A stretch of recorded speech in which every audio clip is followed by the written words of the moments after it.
Hi guys, my name is Troy, I'm a snake keeper and first and foremost, Happy New Year!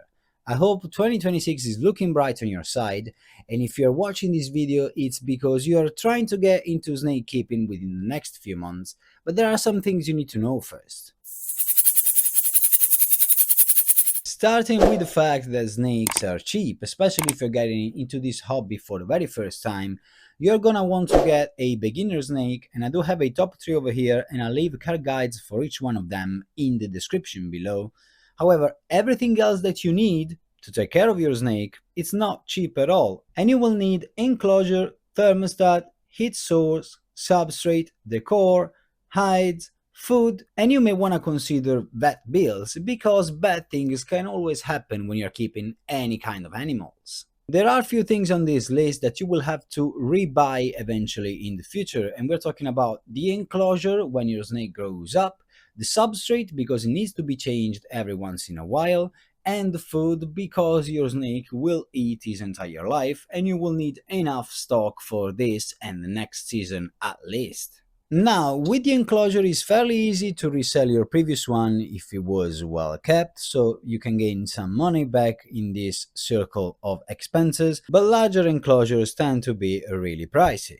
I would not recommend a DIY enclosure if you're a first time snake keeper, because if the enclosure is not well done, snakes can escape. When it comes to substrate, we are really talking about cleaning the enclosure. And you will need to do spot cleaning every few days. I use normal pool bags for that. And every few weeks you will need to change the substrate completely. So you will have to consider buying a new pack of substrate every few weeks.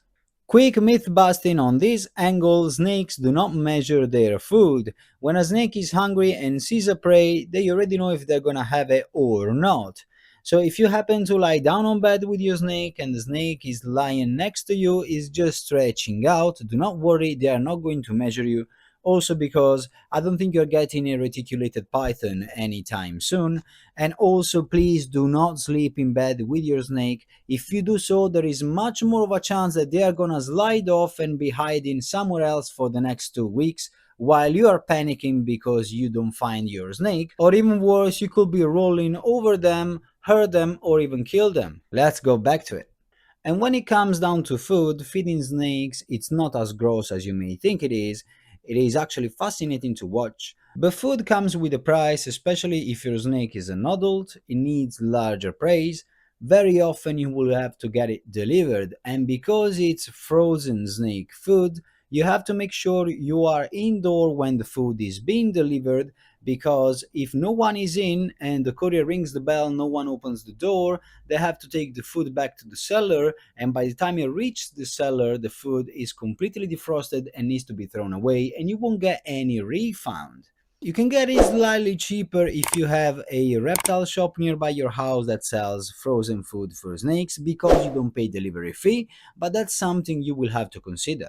A lot of sellers have deals: if you spend more than £100 you get free delivery, but that is still £100 of frozen rat. It's probably gonna last you 3 seasons, which is good, but that's still £100 that just goes. Another thing to consider is that because of the heat source that you will need, your electricity bill may go up a little bit. It won't be making a huge difference if you have only 1 or 2 snakes, but it will still add up. An expense that can be relatively heavy is a vet bill. Now, you may not have the necessity of going to the vet with your pet snake, and I wish that for you, because I had to take my blood python to the vet for a period and it nearly drained my savings back then. So just so you know, the moment you have to take your snake to the vet and you leave the door after the visit, you may not be as happy money-wise as you were when you entered. And you need a backup plan if you go on long holidays. When I go on holiday, it's usually a week, 10 days, or maybe 2 weeks. And what I do is I deep clean the enclosure, change the substrate with a brand new one, use multiple water bowls or deeper water bowls, and the heat lamps are plugged into a thermostat that's plugged into a timer socket, so it goes on and off as usual. And I do feed them right before leaving and as soon as I come back. But if you go on longer holidays, you may need someone that's gonna feed the snake for you or change the water for them.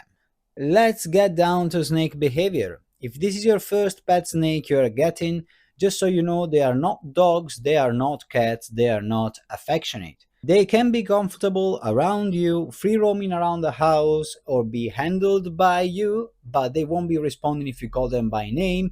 They won't be giving you cuddles like loving cuddles. They are just very comfortable with you. And of course, yes, you can get bitten, and it's no big deal.